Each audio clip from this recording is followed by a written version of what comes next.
Let's talk the club.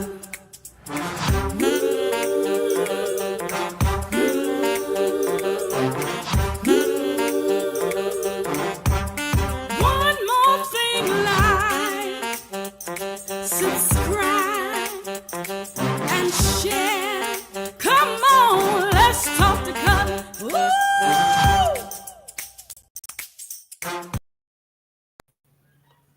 Hey, good evening, everybody. It's Cutler here in the Let's Talk to Cutler broadcast and the Let's Talk to Cutler virtual book club, the Let's Talk to Cutler YouTube channel and platform. And it is the 28th of January. The month is flying by. We're almost out of this month, which means that we've almost completed 1/12 of the year already. Is that right? Yeah, we have almost completed 1/12 of the year. I hope you're doing well. I hope all is going well for you. Hope you're having a fantastic day, a winning day. And just in case you're stopping by for the first time, you're wondering, what is this guy talking about? What is this whole Let's Talk the Cutler thing? This is an opportunity for us to come together and share and offer some inspiration, offer some motivation, and hopefully even challenge us to show up our best selves in the worst of situations. I just want to make sure that it looks like my internet is pretty stable. Yeah, I just want to make sure that the internet is pretty stable.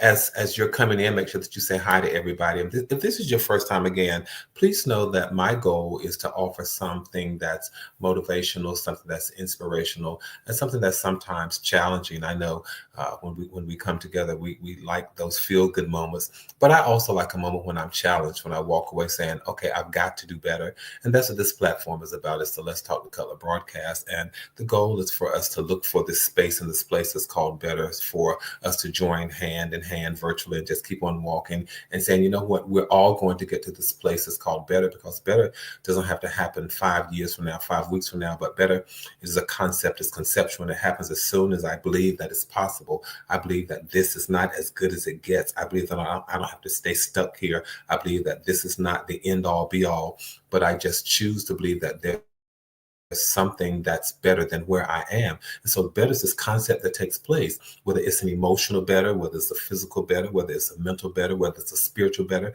whether it's a psychological better, whether it's an educational better, whether it's a financial better. Better takes place when you conceptualize it in your mind and you're saying, I'm not staying here.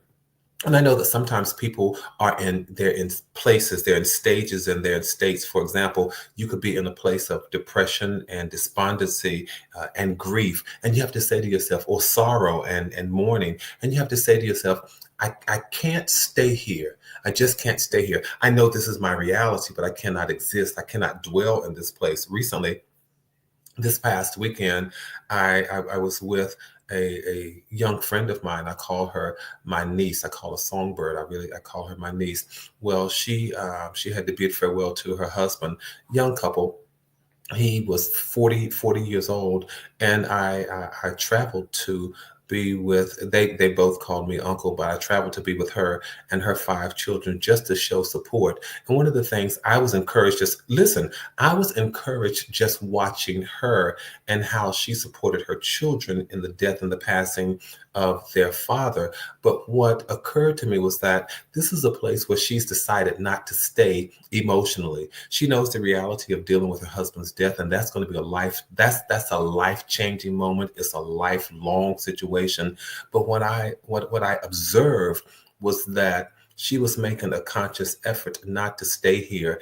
And it may be because she realizes that she has to usher and guide her children beyond that. But when I tell you that better is a place that you can get when you decide that I am not going to stay here always. This is not as good as it gets. There is something beyond where I am. There's something outside of this box. There's something beyond this threshold. There's something on the other side of the mountain. There's something on the other side of the fence.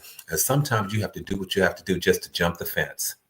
Now, that may lead me to another conversation a little later. Sometimes you have got to do what you've got to do to jump the fence, because where you are, sometimes you've heard this saying that, the grass looks greener on the other side. Sometimes you don't know until you at least go to the end of the field to look to see what's on the other side of the fence, to see what's on the other side of the gate. So it's okay to look, because looking says, I believe that there's something beyond where I am.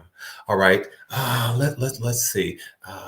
I want to encourage you all, if this is your first time tuning in, if you've never tuned in, if this is your first time just catching the a replay or the broadcast recording, then do me a favor. I know you all waited for me to tell you what the favor is. The favor is subscribe. Just go ahead and subscribe. I know I used to say like, comment, subscribe and share. And that's in the jingle. Come on, let's talk the color, but make sure that you like, subscribe, and share, and do all those sorts of things. Because really, when I come to this platform, it is my goal to help not just enrich or encourage, but really to actually try to help save somebody's life. Because sometimes we could just be heading down a road of self-destruction, or a road that means us no good, or leads to our demise. And my goal is to always try to get us to think and make a conscious decision, to be intentional about what we do, to be deliberate about what we say, and to be conscientious about how we show up. And that really will help save your life. So that's what I'm here to do. Of course, it comes in different conversations. One of the things that I want to talk about this evening, but I will shout out LTCC VIPs in just a moment. Those are the people who are the VIPs for showing up first. What I could see on my end, I know there are some of you who are on and viewing, but I'm going to go to the first three that I see in the chat. So the rest of you come on in the chat room and just say hi and good evening, and bid everybody how to do. But I do see Annie Cutler, Linda Martin, and Lynn Gardner. It's good to see all of you all. You're the first three that I see in the chat this evening. So now the rest of you, don't complain. Don't send me a nasty gram. I don't see the rest of you.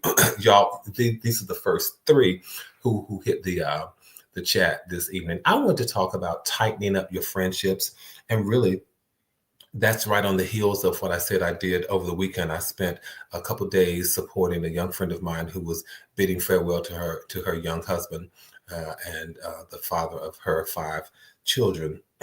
Absolutely beautiful couple, and I watched that and I thought, wow, you know what, I'm doing for someone what someone else did for me when I had to bury loved ones in my family. And it is so important, you all, because life happens.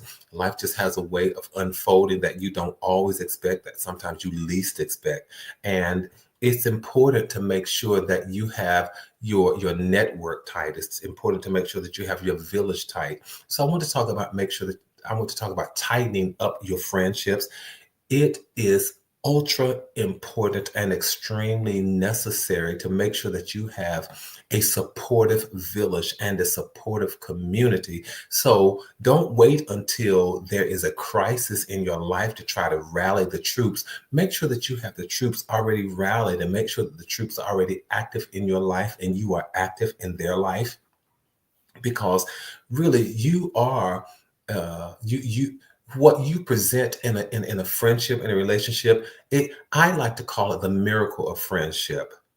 The miracle of friendship. Friendship really is a miracle. When you have people in your life that you can call upon, or you don't even have to call them, all they need to know is that something has gone awry, or that something is happening in your life, and they have a way of showing up. The same way that you would do for others. You don't wait until you hear that something went bad or something might be going wrong, because you are always so well connected. You find out, you know what's going on in the lives of your friends, and what do? You show up. That's what friends do. Friends just show up. They show up with no ulterior motive. They show up with no strings attached. They show up looking for nothing in return. They show up so that they can give quality support, so they can give the kind of support that friends do. Sometimes it's just not always in the words that you speak or in the multitude of things that you do. Many times it's just your presence. Did you not know that your presence can actually give strength to somebody when they're going through something? Sometimes they don't want to hear anything. They don't need to hear anything that you have to say. They just need you to be there. And many times it's difficult for some people to say, I just need you to be there. So I want to talk about what that looks like, what that means within the context of friends. And so I want us to follow up on a conversation that I've had with some of my friends. And we talked about make sure that you just check your circles, check the spaces where you are. And when we talk about check your circles, I want you all to keep this one word in mind. I want you to keep this word commitment in mind. How committed are you to your friends? Now that's a question. I opened this segment by saying that sometimes we like inspiration, sometimes we like motivation, but how often do we like challenges. And this may be a little challenging because I want you to ask yourself on a scale of 1 to 10, how committed am I to my friends?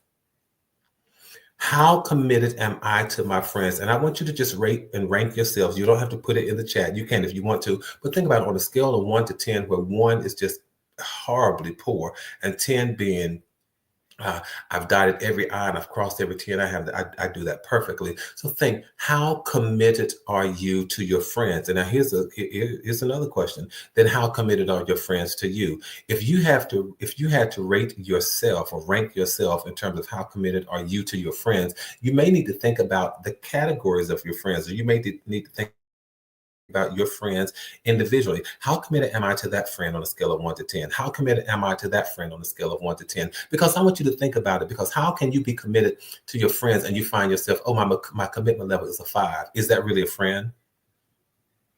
Would you deem that person a friend if your commitment level is only 5? And then how committed is that person to you?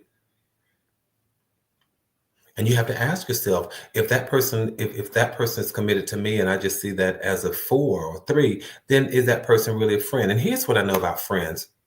There are many times when you are particularly, like we like to say, oh, that's my best friend. That's my best friend.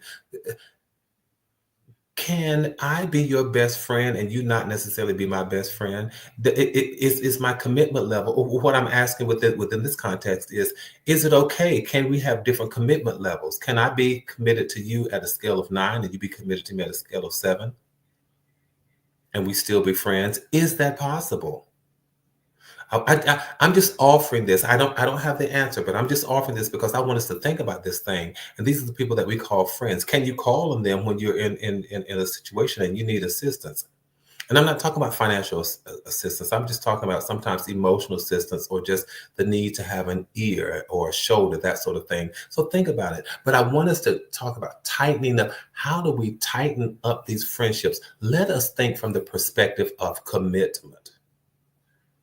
Commitment. Our circle of friends. Let's look at the word commitment and see what it means. And by doing that this evening, I want to go to another conversation that I had previously with some of my friends. The last time we chatted in this space, I asked you all if you would like to see a blurb that I did some time ago called Check Your Circles. And it's not a long one. So what I can do, I can probably stop and narrate. I just made up a word. I could stop and narrate. No, I could stop and narrate along the way, because I want to have a dialogue about this. Let's take a look at this. And I'm going to share my screen. And I want us to talk about checking your circle, as in your circle of friends. Hang on just a second. Let me do this. I am going to share my screen.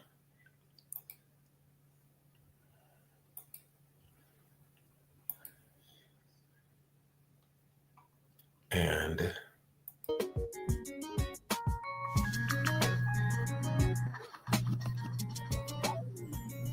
Juan, why do you have a clock? we just finished the show talking about circles, people's circles, and I got a circle because they want to hear talk about circles. Juan, but we were talking about relationships and people. And did. See? Thank you, copycat. I don't I know mean, what you're not gonna have a circle, and I'm not gonna have a circle. You thought, and I have a golden circle. A golden. Listen, if you can't beat them, join us. Circles. No, for real though. What was for real circles? But we were talking about this whole notion of checking your circle, because we were talking about people and the seats that they take in your life, and making sure that people take the right seat. And the positions of the circles, right? Because check your circles, because what? Because we're making sure that people don't take seats of inferiority, and making sure, or superiority, thinking that people are inferior to them. Because if somebody is in your circle like that, I think we said earlier that's just really a lot of toxicity, and you don't want that. Really, in a circle, and we can examine it. When you have a circular relationship with friends, there are no big I's, no little U's, and no matter how you flip that circle, nobody's ever asserting themselves as being on top of the circle, being better than, but there's a very smooth relationship. There's no gaps in the relationship. And we talked about, some people think that they're in circular relationships where everybody is equal. Everybody's on the equal perimeter. Everybody's equally away from the center here. Equally supported, equally loved, all that, Yeah, and it doesn't. And equal doesn't necessarily mean anything in terms of how much money they have or what their educational level is or what their credential is. It's about their commitment to the people, their commitment to the team. You know, we all have different gifts and talents, but we are committed to each other. So some people think they have circles and they have seeds.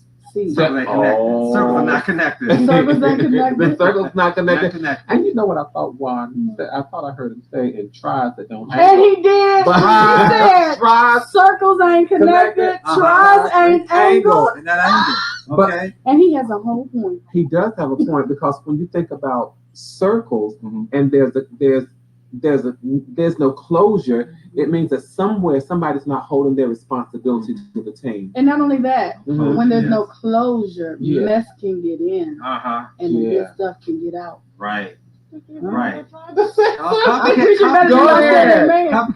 Devin, that is so true. I So haven't thought listen, about that at we all. prepared for the show because circles. We're gonna talk about it. Listen, Cutler. What if I have a triangle? What does a triangle look like so I can know how to identify when my circle is not really a circle, it's a triangle? You know what? What am I looking for? Really, so what you're looking at in terms of triangle, you're looking at something that looks like this. And unfortunately, in the triangle, so there you go. There it is. So in the triangle, you have somebody who's always trying to assert themselves at the top. And if they're trying to assert themselves at the top, that means this person thinks he or she is superior. Right. They think they're better, and everybody else is underneath them. And they may not always say it. They may not be overt, but there could be something that's sort of implicit about their behavior. There could be a certain air, and they may not give. They may not give the energy that everybody down here is working to support the cause of the group. But you got this person right up here. Not a circle. That is not a circle. And you said it. You were onto something. Check your circle. Check it. Yeah. Check your circle. Yeah. So listen, we got to come back and take some more comments and really just do this circle show. Yeah, we got to talk about it. Yeah, we do. And you know what? Check your circle. We said it before we went off. I would just want to chit chat about the square as well, because unfortunately in the square you have people who try to distinguish themselves from everybody else. Everybody along these lines, they're working, they're doing what they want to do or what they need to do, but you got people who still try to distinguish themselves. Unlike the triangle, when you just have maybe one or just a few trying to rise to the top, here you got more people. And another thing is, when you look at this square, they're all connected by stuff. So they're this person is connected by this stuff. Yeah. These things. Yeah. This person is connected by these, but they never get to touch. Right. They never get to They touch. never get to, you know, and a circle. A continuous connection. They never get to connect. Yes. Let me tell you that. Like they are onto something, because these people create breaks in the relationship. They create breaks. They don't give these people a chance to be connected. So when we're gonna do the show soon? Let me tell you, we're gonna have to do this soon, and we'll just have to post. Can I bring my clock? Can I bring my circle? Can I bring my circle? You can bring the circle. Some kind of bigger clock. You can bring the circle. But what we need for people to do is make sure that they subscribe and make sure that they hit that bell so they get a notification later. Because this. Hang on just a second. Let me come back here for a moment. Let me ask you all, because I am always so thrilled when I go back and look at that conversation. Would you say that you have a circle of friends, a triangle of friends, or a square of friends? Some of the things that my friends always prompt me to do is to think about who's in my life. And that's why I appreciate having so many different people in my life who bring different things, and they bring different gifts and talents. One of the things that you heard us chit chat about was having people in your life who sometimes assume superiority. It really started from the conversation that we talked about, making sure how you seat, and you have people who take different seats in your life. You have to ask yourself this. Yeah, Paula D, that really was food for thought, wasn't it? You have to really ask yourself this. The people in my life, do they assume a seat of superiority? Because if there are people in your life who assume who assume arrogantly so a seat of superiority. The question is, do you really need them in your life? Do you need them in your space? Another thing that my friends pointed out was making sure that you have a circle of friends. And when there's a circle of friends, it means everyone is equally connected. Everyone is equally supportive. Everyone is equally loving, and everyone is equally doing his or her part to maintain the circle of friends. And then, as one of my friends pointed out, you want to make sure that it is a circle of friends and not a sea of friends, but a circle of friends that's closed, because as Devin suggested, if the circle is open, it means that someone is not necessarily doing his or her part. Juan suggested that it may be that someone has left a gap in something, and they're not holding up to their responsibility, or they're holding up to their responsibility in the friendship. So that is why I asked earlier, how committed are you to your friends on a scale of 1 to 10, and how committed are your friends to you? And you have to ask yourself this, and this is really not what I call feigned blabbering or babbling or blabbering, because this conversation is real, you all. You have to ask yourself, who is in my life? Who is in my life, and are they here for a season? Are they here permanently? Are they here to stay? What's going on? And you have to ask yourself at some point when you reach a certain age, listen, are these the people that I intend to be here? Because you get to some point and you say, listen, I'm not making a whole circle of new friends. I'm content with the friends that I have. I love the friends that I have. I'm not making new friends. These are the people that I call friends that I have time to make. I've spent a whole lifetime building this network of friends. And you have to say, or a significant amount of my time building this network of friends, you have to say to yourself, what does it look like? Do I have a circle of friends? Do I have a triangle of friends? Or do I have a square of friends? Why is that important? That is important because with the circle, everybody's equally committed. Everybody's equally doing what everybody does. In the triangle, you have to ask yourself, all right, is someone really trying to emerge to be the top, or to assert themselves to be the top? Or there are people below who are just holding things together? And then, oh my goodness, did you all hear that? When there's a square, there are breaks. There are breaks, and there are people who are not necessarily ever connected, who don't get to interact, and so everybody in there may not know everybody. Wow, what a phenomenal analogy of friendship. Let's tune in and see how. And this really was not the broadcast. This was an introduction to the broadcast, and I think we just sort of closed it up. And this what we just looked at here was a bit of a teaser. Let me see how we ended this. Hang on, you all. Let me go ahead and see how we ended this, because I want to come back a little later and play the whole broadcast. Let's see what we did.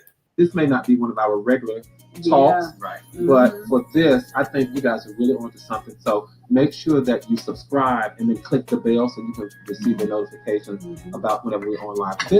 You were really onto something when you suggested this. And one, when you said that the circles are not connected and the tribes are not angled, but it makes so much sense. We laugh, but that makes, listen, y'all. Check the circle. Check your, let me put this back up. Check your circle. Oh, the circle up there.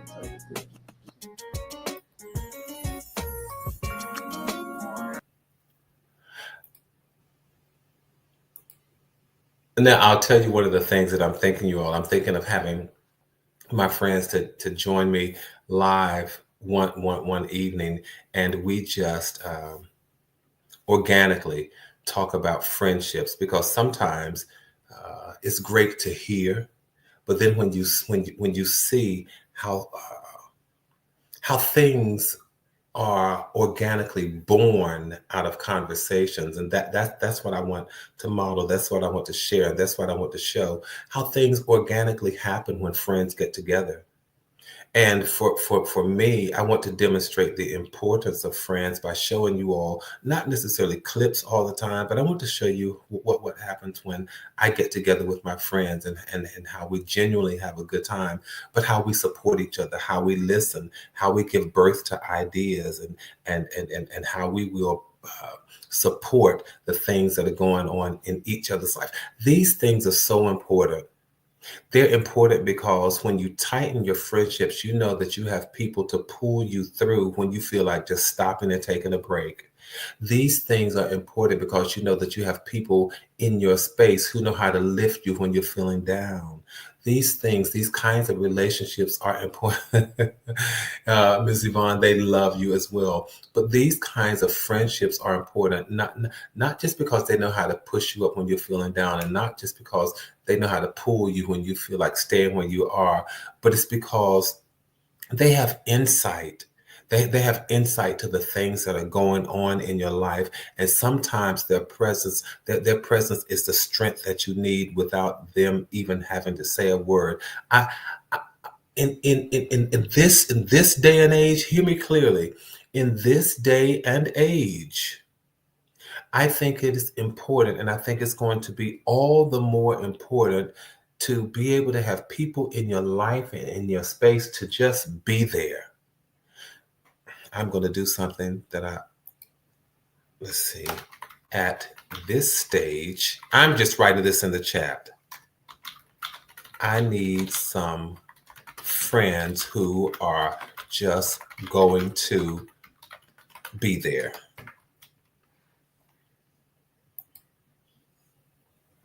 Yeah, at this point, I don't always need people to give me counsel. I don't always need people to give me advice. At this age, in this state, and this stage, sometimes I just need people who are going to be there. Whatever be there looks like for you, sometimes we just need people to be there. Whatever it looks like for people in your circle, sometimes they just need you to be there. And I'm going to put this, as a friend, I am committed to showing up. I like that. I'm going to start doing things like this, y'all. As a friend, I am committed to showing up. And I'm going to challenge, I want to ask you, how committed are you to just showing up? Food for thought. This is food for thought, you all. As a friend, how committed are you to just showing up? So that way, if you get a chance, you go back and you catch this replay, then you see these questions. Okay, I need some friends who are just going to be there. And as a friend, I'm committed to just showing up. How committed are you to just showing up?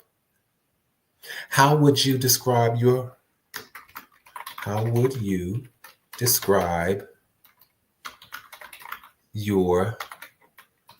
network of friends? I want you to think about it. Would you describe them as a circle, triangle, or square? And these are conversation pointers.